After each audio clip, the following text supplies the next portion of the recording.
ఎందుకు తీసేశారన్నటువంటిదే మా బాధ. దేంతో మ్యాచ్ చేస్తారు చెప్పండి మీరు?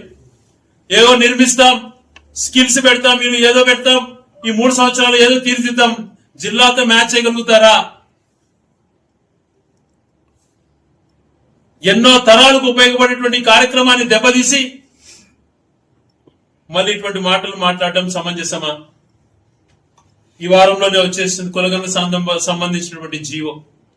4 రోజులు ఆగి పాపులేషన్ సెన్సస్ అంతా జరిగిన తర్వాత పెరిగినటువంటి జనాభా ప్రకారం కేంద్ర ప్రభుత్వంలో ఆ రోజు రాష్ట్రం విడిపోయేటప్పుడు విధించినటువంటి నిజ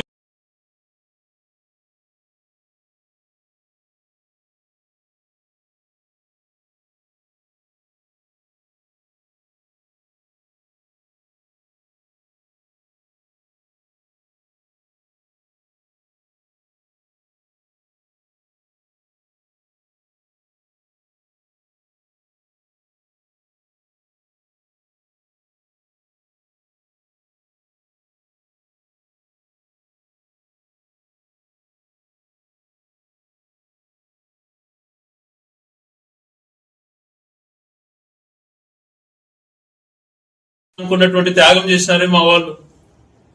మీరు చేస్తారని చెప్పి కూడా మిమ్మల్ని గెలిపించినప్పుడు ఎంత మోసం చేస్తారా? కేవలం 100 కోట్లతో పూర్తి డిజైన్స్ అప్రూవల్స్ అన్ని అయిపోయి టెండర్ కూడా అయిపోయినటువంటిది మా కలెక్టర్ బంగ్లాలకి సంబంధించి 100 కోట్లు. మీరు ఈరోజు మీరే వెన్నుపోటు పొడిచి చంపి మీరే నిర్దాక్షిణ్యంగా హత్య చేసినటువంటి ఎన్టీ రామారావు గారికి సంబంధించి విగ్రహానికి 1800 కోట్లు ఖర్చు పెడతామంటున్నారు కదా. మాకు 100 కోట్లు పరిస్థితి ఈ జిల్లా ఎంత మంచిగా అయిపోయిండేది, ఇక్కడ ఎంతమంది జీవితాలు బాగుపడేటివి, ఎంతమంది లక్షల యొక్క జీవితాలు ఎంత మార్పు ఉండేది. ఎన్నిసార్లు ఈ మోసం? మేము ఆ రోజు సాధించుకున్నాం, మీకు వేరే అజెండా ఉండొచ్చు, కానీ సాధించుకున్న దాన్ని తీసేటువంటి హక్కు మీకు లేదు. మా మనోభావాలు ఎందుకు దెబ్బతీశారు, ఎందుకు మోసం చేశారు? ఎన్నికలు 3 సంవత్సరాలు ఉండాలి, 3 సంవత్సరాలు పైగా మర్చిపోతారు అన్నటువంటి భావనతో నిర్లక్ష్యంతో మీరు వ్యవహరిస్తున్నారు. రాజకీయ పార్టీలు కానీ నాయకులు కానీ మీరు తల్లిని గుండె పైన మా గుండెపోతూ గురి చేశారు. ఏ రకంగా దెబ్బ కొట్టాలో, ఏ రకంగా ఈ ప్రాంత ప్రజలు కోలుకోకుండా దెబ్బతీయాలన్నటువంటి ప్రణాళికతో ఒక పద్ధతి ప్రకారం చేశారు. జిల్లా కేంద్రాన్ని మీరు ఎన్ని మాటలు చెప్పి కప్పిపుచ్చేటువంటి మాటలు మాట్లాడినా దాన్ని మ్యాచ్ చేయలేరు.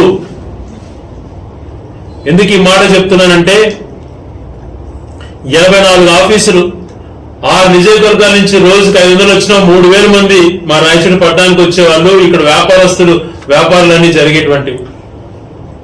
సంపద సృష్టిస్తానని చెప్పేటువంటి మహానుభావుడు చంద్రబాబు నాయుడు గారు ఈరోజు 30 కిలోమీటర్ల చుట్టుపక్కల భూముల వాల్యూ లేకుండా పోయినాయి, వ్యాపారాలు లేకుండా పోయినాయి.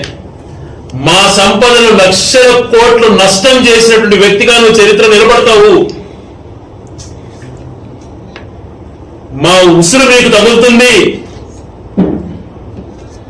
ఏమి తప్పు చేశాం మేము?